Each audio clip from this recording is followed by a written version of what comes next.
Hello बच्चों, कैसे हैं आप लोग। सबसे पहले तो आप सभी का बहुत बहुत स्वागत है यूथ इंजीनियर्स एकेडमी के यूट्यूब प्लेटफॉर्म पर।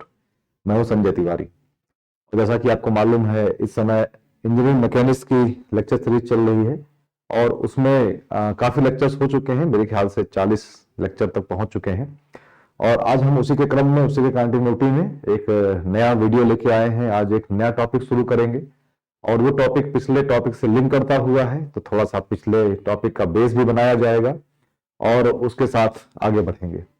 तो चैप्टर वही चल रहा है, फ्रिक्शन। पहला चैप्टर हो चुका है जिसका नाम था फोर्स एनालिसिस, बल विश्लेषण, और दूसरा चैप्टर है घर्षण बल। घर्षण बल में काफी कुछ हम लोग काम कर चुके हैं। जैसा कि आपने देखा ही है कि घर्षण बल में हम लोगों ने ब्लॉक फ्रिक्शन पढ़ लिया है। क्या क्या चीजें हम लोग पढ़ चुके हैं, जरा ध्यान दीजिए। ये ब्लॉक फ्रिक्शन पूरी तरीके से पढ़ चुके हैं, काफी सारे क्वेश्चन इसके किए गए हैं।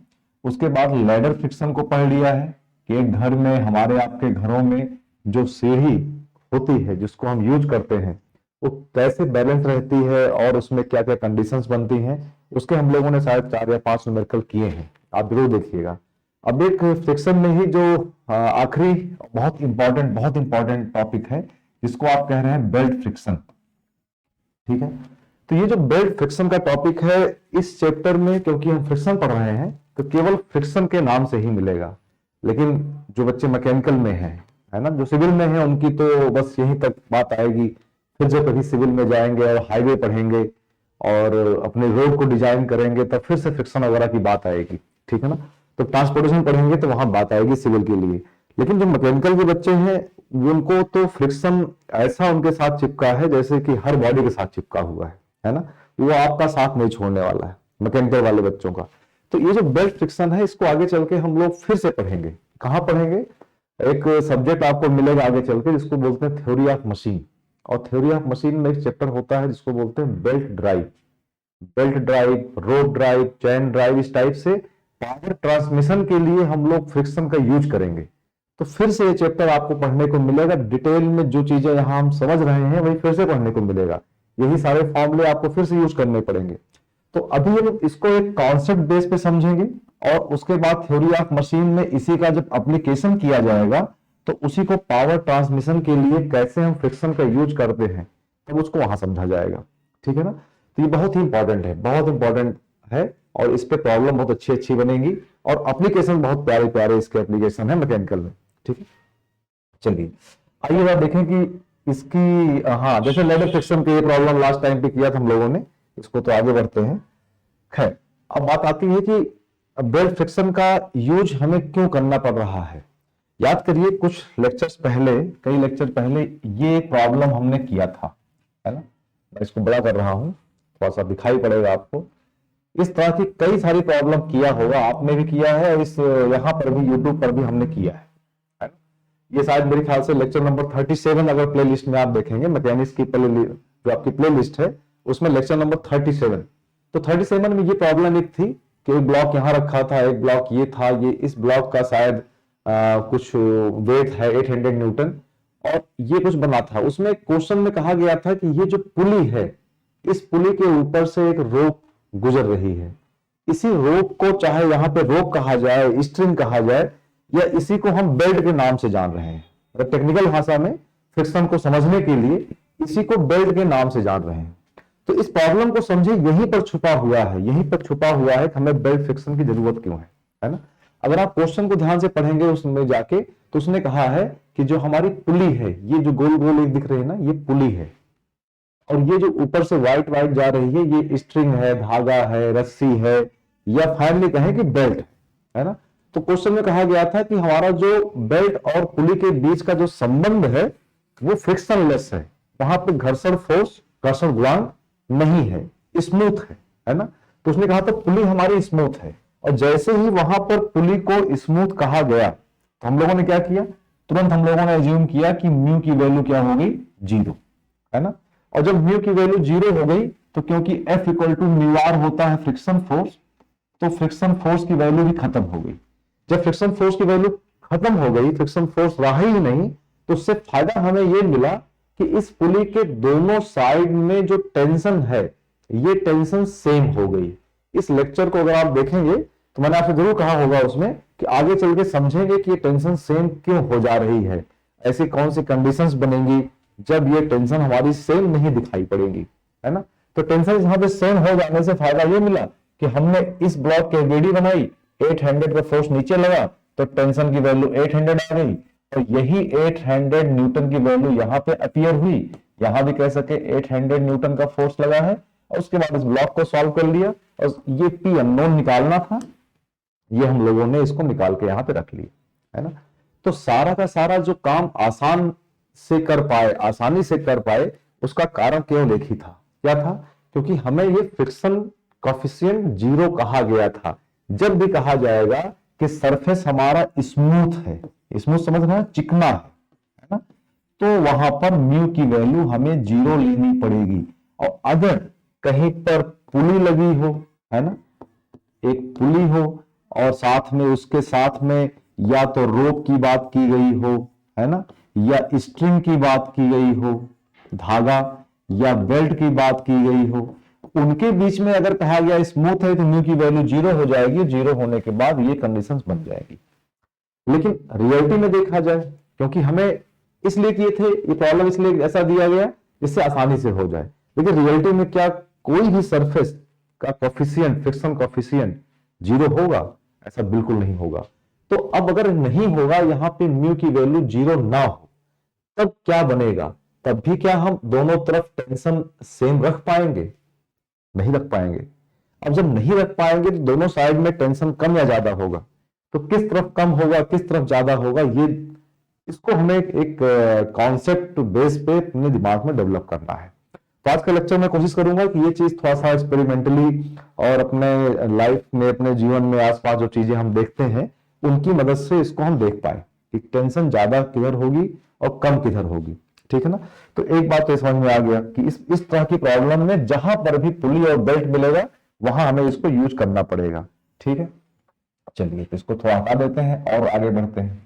ठीक, तो कैसे इसको हम यूज करेंगे आइए देखते हैं। जैसे जैसे जैसे जैसे जैसे अगर आप ध्यान दें, सपोज दैट कभी आपने बाग में, गांव में या किसी अपने घर पर ही किसी पेड़ पर आपने रस्सी टांगी होगी झूला लगाने के लिए, है ना। सपोज दैट एक पेड़ का तना है, ऐसा कुछ इतना मोटा सा गोल गोल है ना।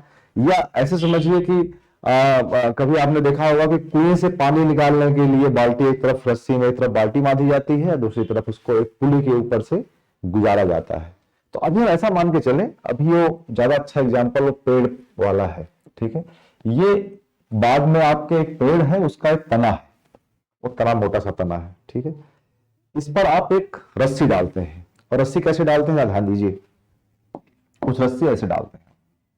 ठीक है, ये देखिए, ये रस्सी कुछ ऐसे हुई, इस तरफ से और इस तरफ से, और ऐसे घूमती हुई इधर से इस तरफ निकल आई। ध्यान रखिएगा, पेड़ का तना है, ये घूम नहीं सकता, ये रोल नहीं कर सकता ना, ये पेड़ का तना है, रोल नहीं कर सकता, ये फिक्स है। ठीक है ना, इसलिए इसको बिल्कुल सॉलिड है। हाँ, ये रस्सी है, इसके ऊपर से सरक सकती है, इस तरफ हो सकता है। ठीक है ना। अब जरा सोचिए कि एक तरफ, इस तरफ मान लीजिए कोई आपका एक बच्चा है जिसका वेट सपोज दैट कि 100 न्यूटन है, 100 न्यूटन है, और आप इस तरफ दूसरे साइड पे आप खुद लगे हुए हैं, दूसरे साइड पे आप खुद लगे हुए हैं, यहां पर आप इस तरफ एक फोर्स लगाना चाहते हैं P। और आपका मकसद क्या है?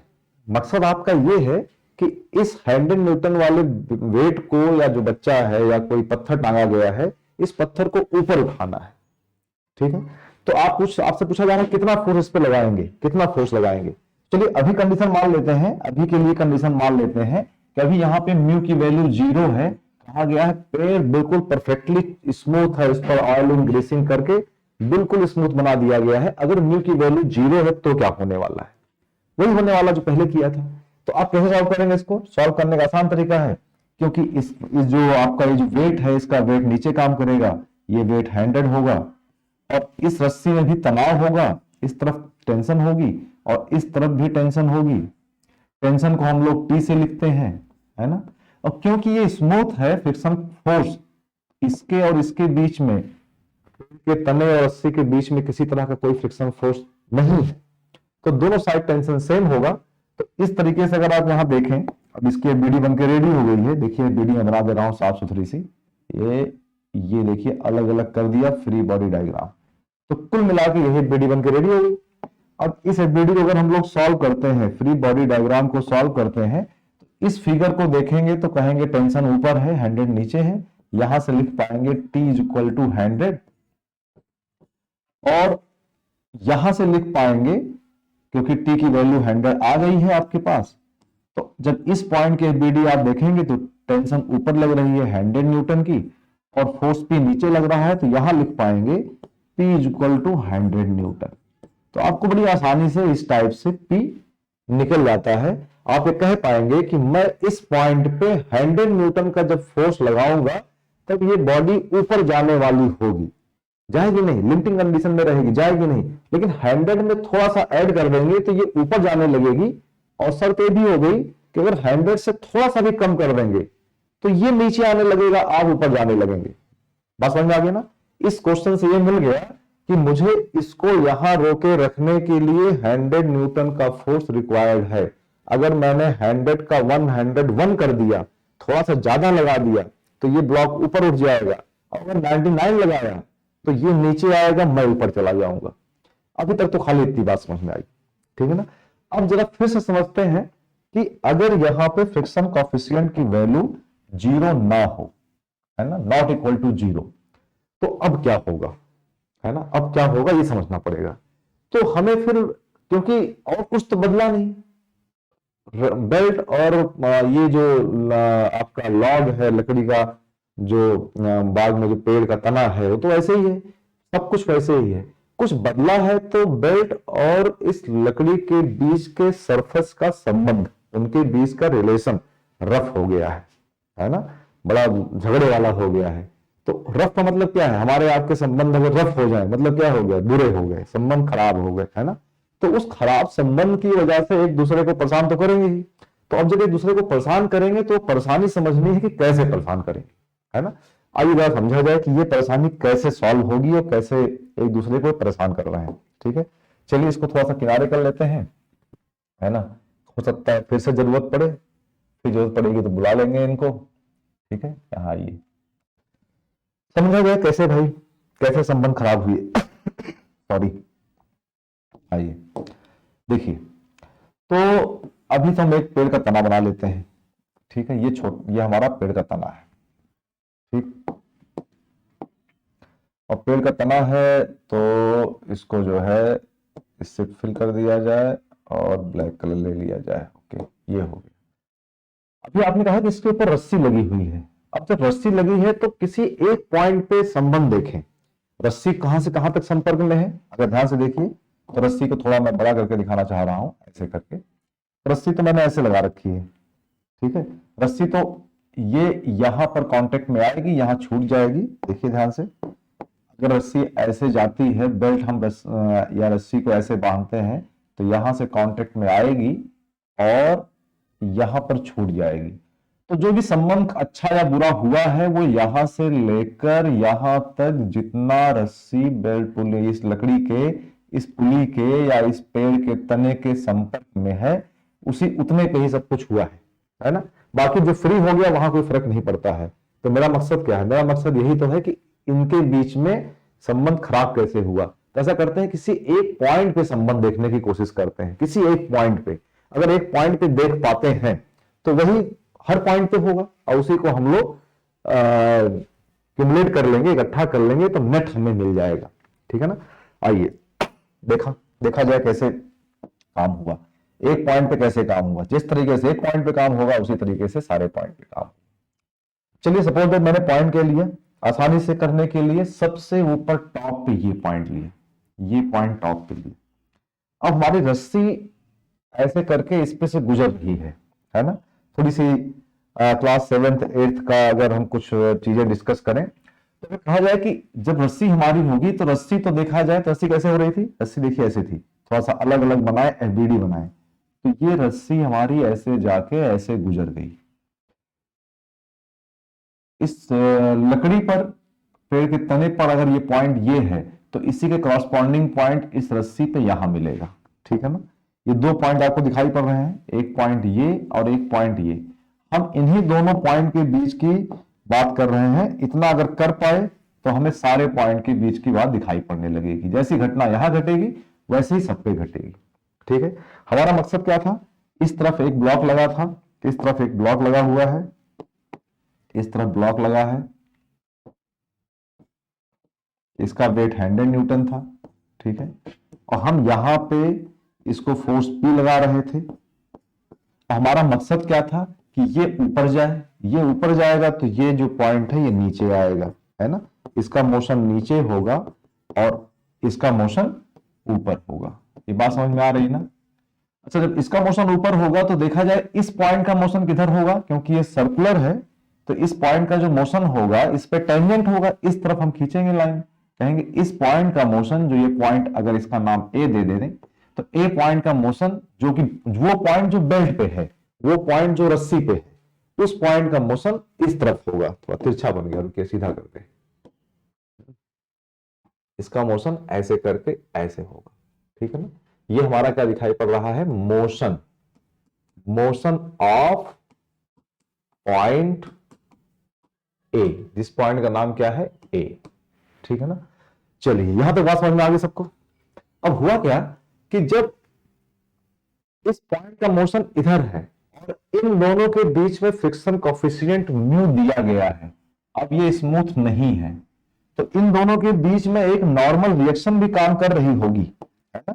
एक नॉर्मल रिएक्शन भी काम कर रही होगी, क्योंकि बेल्ट को इधर वेट लगा है, इधर आप घसीट रहे हैं, दोनों लोग मिलकर घसीट रहे हैं नीचे की तरफ, तो इसके और इसके बीच में अगर आप हाथ डालें तो हाथ में तकलीफ होगी। इसका मतलब इस लाइन पर, ये जो एक लाइन जा रही है ना, ये जो लाइन आपको दिख रही है, इस लाइन पर, इस लाइन पर एक नॉर्मल रिएक्शन भी होगी, और उस नॉर्मल रिएक्शन को मैं दिखा रहा हूं, देखिए यहां पे ब्लैक कलर से, ये नॉर्मल रिएक्शन हुई ऐसे करके, ठीक है, ये नॉर्मल रिएक्शन हुई आर।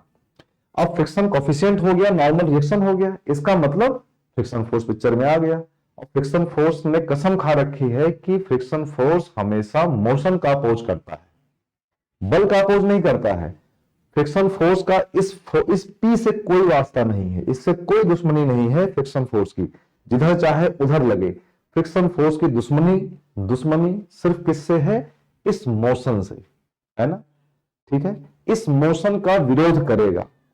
आपस में फ्रिक्शन हो गया ना, फ्रिक्शन हो गया, फ्रिक्शन मतलब रिश्ते रफ हो गए, रफ हो गए, तो ये जो लकड़ी है ये इस पॉइंट को आगे जाने से रोकेगी, है ना। ये तो करेगी और क्या करेगी, जाना कौन चाहता है, पेड़ का तना तो वही रहना चाहता है, जाना कौन चाहता है, जाना तो ये रस्सी ही चाहती है ना, तो ये वही रहना चाहता है, तो ये कहेगा तुम भी मत जाओ, तुम भी रुको, है ना, रोकेगा, रोकेगा, हमेशा रोकेगा, मोशन का विरोध करेगा।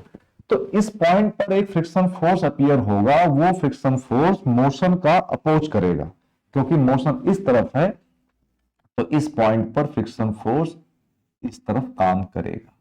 इसकी वैल्यू क्या होगी, F equal to mu R, ये फ्रिक्शन फोर्स हुआ है, ये फ्रिक्शन फोर्स हुआ। बात समझ में आ गई ना।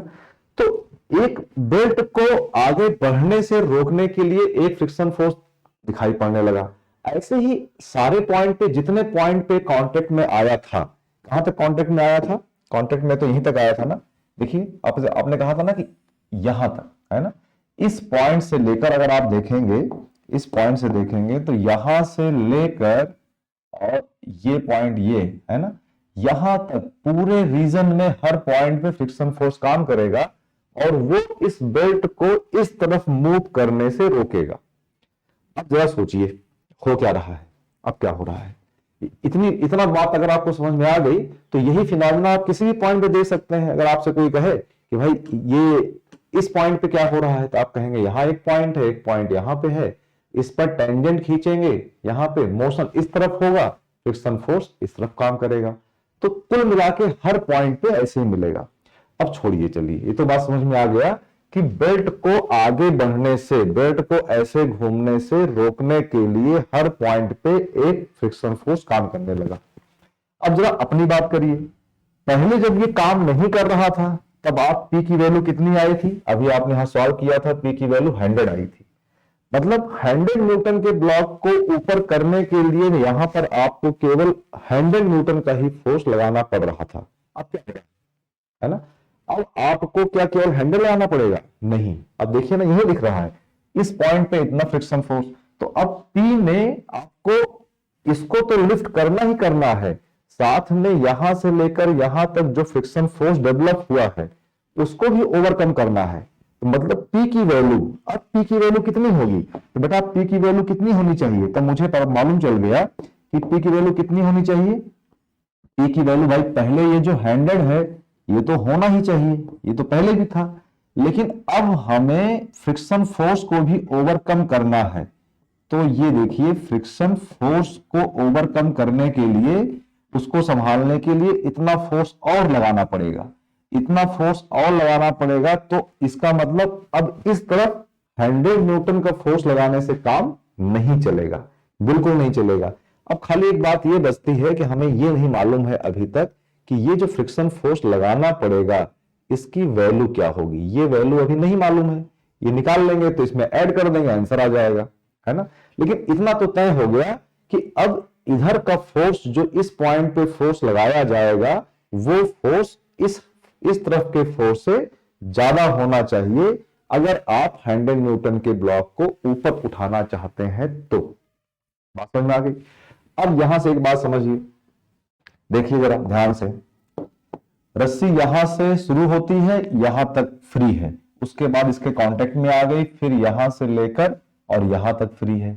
अब जरा देखिए, ये जो फ्री वाली रस्सी है, फ्री वाला जो बेल्ट है, रोप है, इस पर कहते हैं फोर्स 100 प्लस समथिंग लग रहा है, इस पर फोर्स 100 लग रहा है, और दोनों ही फोर्स नीचे लग रहे हैं।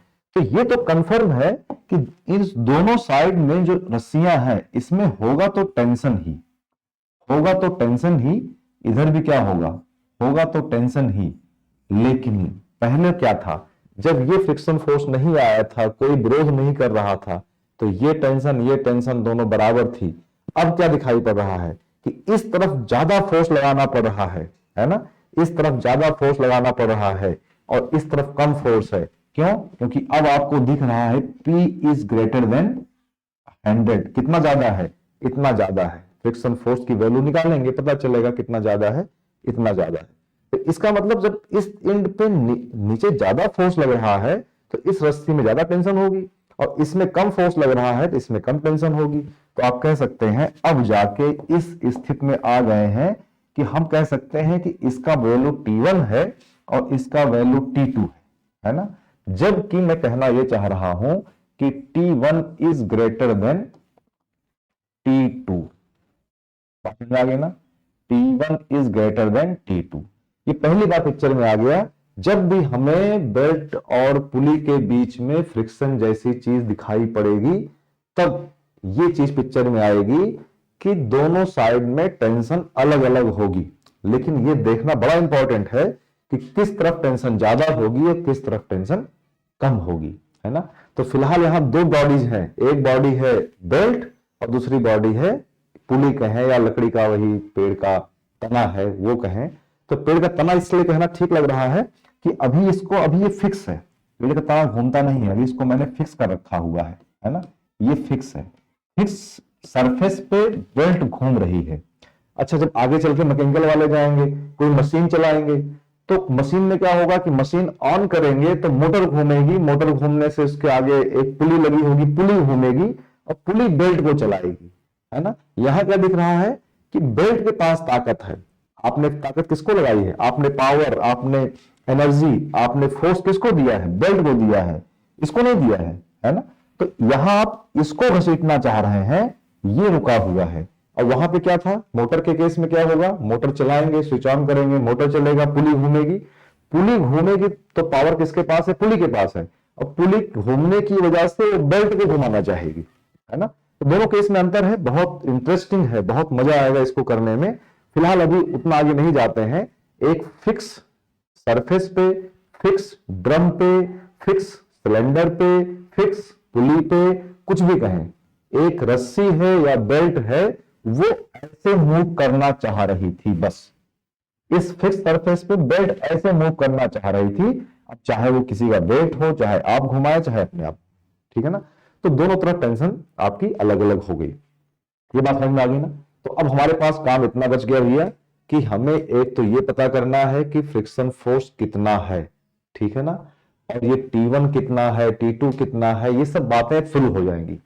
तो इसके लिए मुझे एक चीज बतानी है, ये बेल्ट के इस पूरे पूरे कॉन्सेप्ट के मैंने थ्योरी ऑफ मशीन जो प्ले लिस्ट है उसमें 7-8 लेक्चर में पूरे कॉन्सेप्ट इन डिटेल बताए गए हैं, है ना। इस वीडियो के जो लेक्चर आप देख रहे हो, इसके डिस्क्रिप्शन में इसका लिंक मैं लगा दूंगा, उसमें देखिएगा, लिंक है उसमें, है ना। उसके डिस्क्रिप्शन में सारी डिटेल है, आप देखिएगा। ये देखिए मैंने यहां रखा हुआ है, इतने लेक्चर्स उसमें बने हैं, देखिए ध्यान से, ठीक है। ये एक मिनट रुकिए जरा, इसको मैं हटा देता हूं तभी दिखाई पड़ेगा, ठीक है ना। ये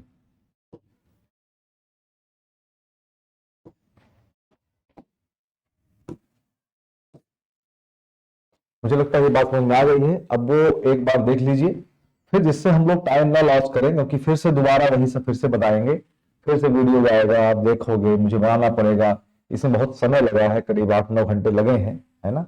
तो मैं चाह रहा हूं सीधे सीधे हम लोग न्यूमेरिकल पे आए, क्योंकि यही सारे जो प्रूफ्स यहाँ पे जो फॉर्मूले डेवलप किए गए हैं सब यही है ना। तो यहाँ पे हम बेल्ट फ्रिक्शन कह रहे हैं, थ्योरी ऑफ मशीन में बेल्ट फ्रिक्शन नहीं कहते हैं, उसको बेल्ट ड्राइव कहते हैं, क्योंकि बेल्ट की मदद से हम पावर का ट्रांसमिशन करते हैं, है ना। कॉन्सेप्ट फ्रिक्शन का ही लेते हैं, फ्रिक्शन की मदद से ही पावर का ट्रांसमिशन करते हैं, इसलिए वहां पे बेल्ट फ्रिक्शन ना कह के उसको बेल्ट ड्राइव के नाम से जानते हैं। तो आप देखेंगे बेल्ट ड्राइव में lecture 1, lecture 2, lecture 3, lecture 4, lecture 5, lecture 6 और लेक्चर 7, 7 लेक्चर की पूरी ये सीरीज है जिसमें बेल्ट ड्राइव वहां पे खत्म हुई है। वहां न्यूमेरिकल नहीं कराए गए हैं, है ना, वहां न्यूमेरिकल अभी नहीं हो पाए हैं, वहां केवल ये थ्योरी हुई है। और ये कंप्लीट लेक्चर मुझे यहां भी लेना चाहिए, लेकिन क्यों टाइम खराब किया जाए जब उसी चैनल पे वहीं पर सब कुछ अवेलेबल है।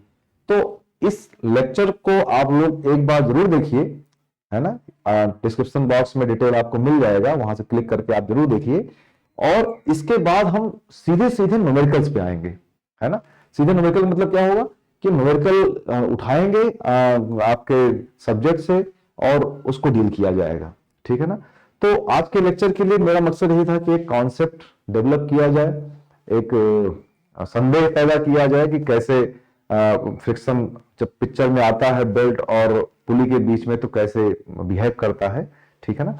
तो इतना अगर शायद हो सका, शायद मैं सफल हो पाया हूं इतना करने में, तो अच्छा आप वीडियो जरूर देखिएगा, तभी इसको आप दूर कर पाएंगे। क्योंकि नेक्स्ट वीडियो में हम मिलेंगे और न्यूमेरिकल के साथ मिलेंगे, बेहतरीन न्यूमेरिकल के साथ मिलेंगे, ठीक है ना। चलिए तब तक थैंक यू सो मच, पढ़ते रहिए, मस्त रहिए, खुश रहिए, बेस्ट विशेष।